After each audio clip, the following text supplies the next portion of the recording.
Las matemáticas no son un recorrido prudente por una autopista despejada, sino un viaje a un terreno salvaje y extraño, en el cual los exploradores se pierden a menudo. Hola, profe. Hoy vamos a ver aplicaciones de las ecuaciones diferenciales en la vida cotidiana e industria. Sabemos que las ecuaciones diferenciales permiten moldear muchos fenómenos de la naturaleza y de la sociedad, dado que los sistemas que nos rodean se encuentran impulsados por fuerzas internas o externas, lo que provoca una vibración al sistema. En las ecuaciones de los movimientos de los sistemas mecánicos, donde se produce una oscilación debido a la acción de fuerzas inherentes hacia él, tales como la gravedad y el amortiguamiento. ¿Qué es el movimiento vibratorio amortiguado? Es porque en cada oscilación la amplitud se disminuye, debido a que puede interpretarse como una disminución de la energía mecánica total del sistema, haciendo que el cuerpo se detenga por una fuerza, la cual denominamos como fricción. Hace que la amplitud del movimiento oscilatorio disminuya de forma exponencial, y a esto se le denomina amortiguamiento. El amortiguador ejerce una fuerza en dirección opuesta al movimiento con una magnitud directa proporcional a la rapidez del objeto. Si este es mayor que cierto valor crítico, el sistema no oscila, sino que regresa a la posición de equilibrio. La masa es la cantidad de materia que posee un objeto. El amortiguador es el que mitiga una fuerza y el resorte es el que absorbe la energía y después la desprende, pero sin deformarse. Por ejemplo, aquí podemos observar el amortiguador de un carro, el cual tiene un resorte el que está conectado con una llanta, y conforme la llanta se mueve o empuja, el resorte también y también el amortiguador, por lo que se mira cómo se oscila. A continuación, el diagrama. Aquí podemos observar que la K es la constante del resorte y la L es la constante del amortiguador. Y también podemos observar en la parte de aquí la inercia. También la posición X, donde se puede ver el desplazamiento, y la F es la fuerza que existe.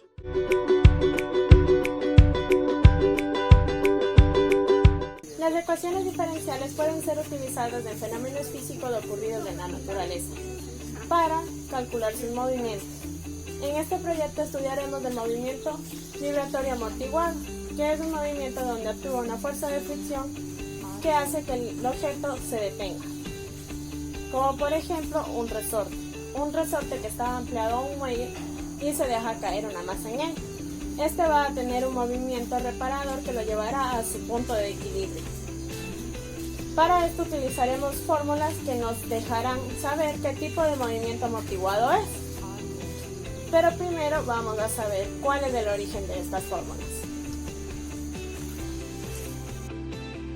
Los principales exponentes en la ecuación de movimiento vibratorio amortiguado tienen sus orígenes en la ley de Hooking y la segunda ley de Newton.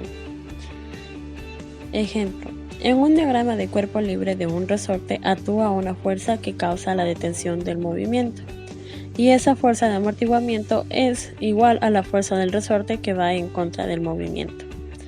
Las fuerzas amortiguadoras que actúan sobre un cuerpo son consideradas proporcionales a una potencia de velocidad instantánea. Según la segunda ley de Newton, tenemos que fuerza es igual a masa por aceleración, donde la aceleración es la segunda derivada de un desplazamiento con respecto al tiempo. Entonces tenemos que la fuerza de restitución del resorte, según la ley de Hooking, es fuerza es igual a menos el desplazamiento por la constante del resorte. Y la fuerza del resorte es la constante del resorte por el desplazamiento igual a masa por gravedad. Entonces lo que se obtiene es una sumatoria de fuerzas igual a masa por aceleración, donde la sumatoria de fuerzas es masa por gravedad menos la constante del resorte por un desplazamiento inicial más un desplazamiento final menos la constante del amortiguamiento multiplicada por una derivada del desplazamiento con respecto al periodo igual a la segunda derivada del desplazamiento con respecto al periodo. Igualamos a cero la ecuación y tenemos que la masa multiplicada por una segunda derivada del desplazamiento con respecto al tiempo más la constante de elasticidad del resorte por un desplazamiento más la constante de amortiguamiento por una derivada del desplazamiento con respecto al tiempo. Si dividimos esta ecuación para su masa, se obtiene que la ecuación diferencial del movimiento vibratorio amortiguado libre es la segunda derivada del desplazamiento con respecto al periodo más la frecuencia por un desplazamiento más 2y multiplicada por el desplazamiento con respecto al periodo, igualado a 0, donde y es igual a la constante de amortiguamiento sobre 2 veces la masa. Y la frecuencia es igual a la constante del resorte sobre la masa. Para obtener una ecuación diferencial se le deduce como m al cuadrado más 2 veces la m más w al cuadrado igual a 0, donde calculamos las raíces y nos da una última ecuación.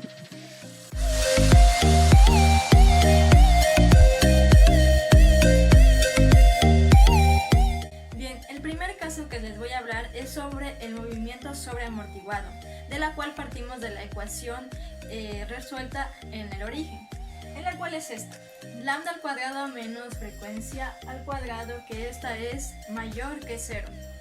En esta ecuación nos quiere decir que el amortiguamiento es mayor que la rigidez, entonces surge un sobreamortiguamiento.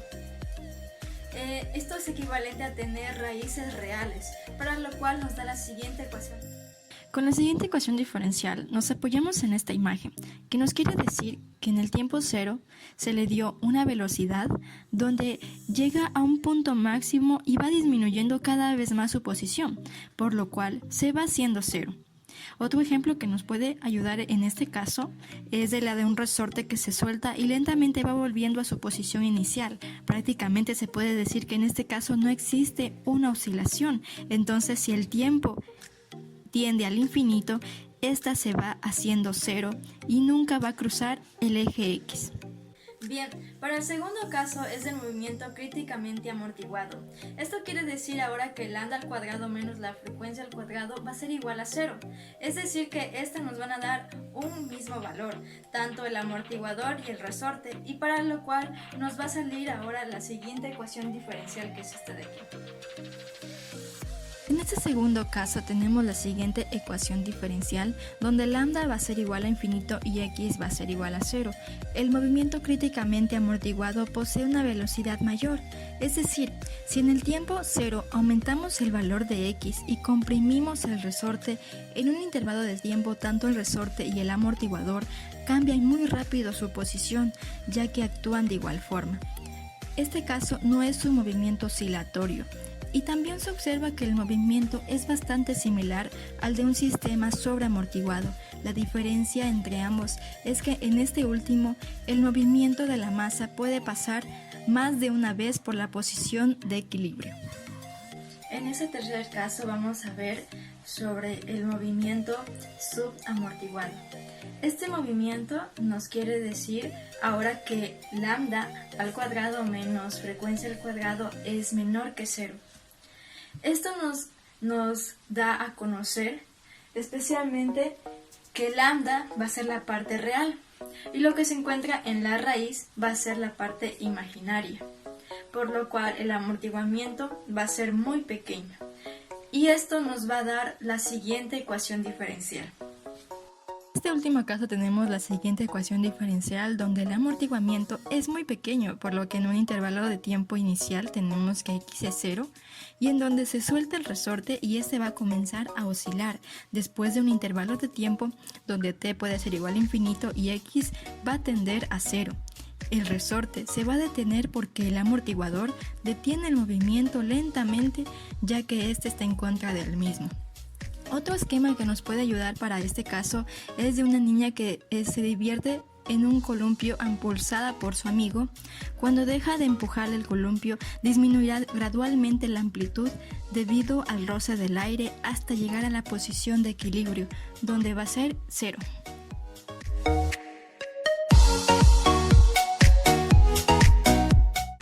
Para esto utilizaremos un resorte, en el que el objeto que colgará de él será un rollo de cinta, y lo que vemos aquí es el amortiguador.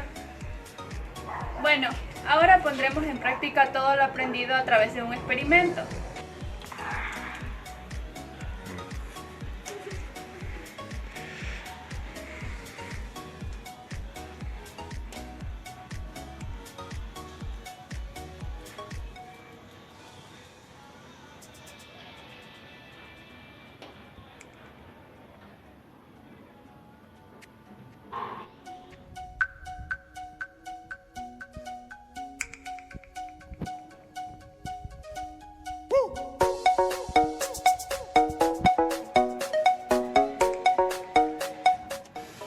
Como pudimos observar, este sistema demoró en detenerse, lo que a simple vista podemos deducir que es un sistema subamortiguado.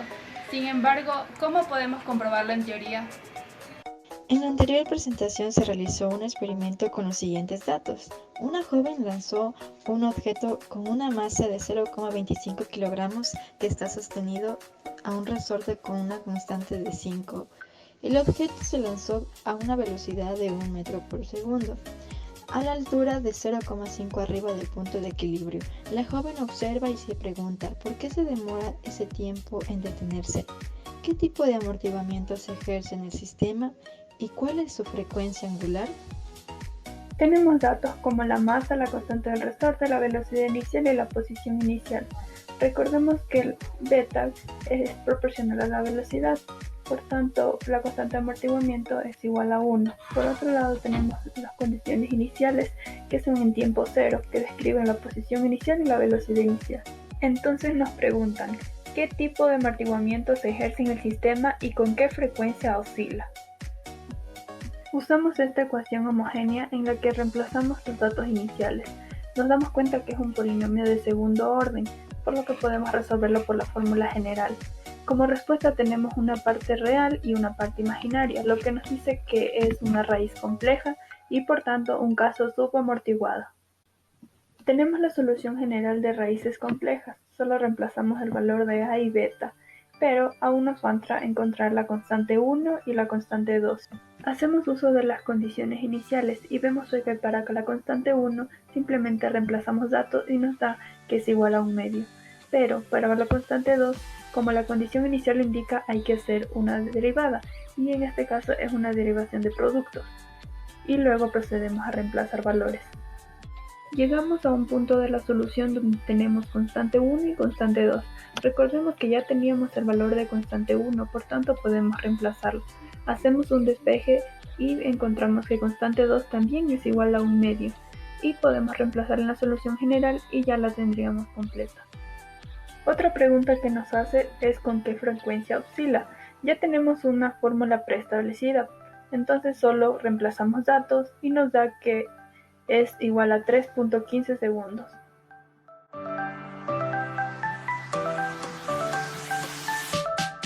Una ecuación diferencial ordinaria contiene una función de una variable independiente y sus derivadas. Se usa el término ordinaria porque pueden tener más de una variable independiente en las ecuaciones del movimiento vibratorio amortiguado.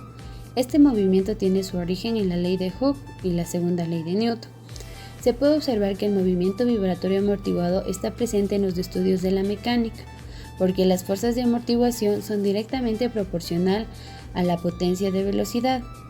Dichas fuerzas pueden ocurrir, por ejemplo, cuando el soporte que sostiene al resorte se mueve verticalmente o cuando el peso le da un pequeño empuje cuando llega a su punto más bajo. Después de realizar nuestro diagrama de cuerpo libre y encontrar las fuerzas amortiguadoras que actúan sobre el objeto, podemos empezar a emplear las fórmulas que ya conocíamos anteriormente y así concluir que sí se cumple la teoría de las ecuaciones ordinarias, la ley de Hooke y la segunda ley de Newton. Nuestro grupo de trabajo, al realizar el experimento con un objeto sólido, pudo concluir que sí se llegó a la teoría ordinaria, aunque también por otro lado se puede utilizar diferentes objetos con diferentes pesos o fluidos con diferentes densidades, obteniendo distintos resultados pero con un procedimiento similar. También podemos comprobar que el movimiento vibratorio amortiguado se puede encontrar en casos cotidianos.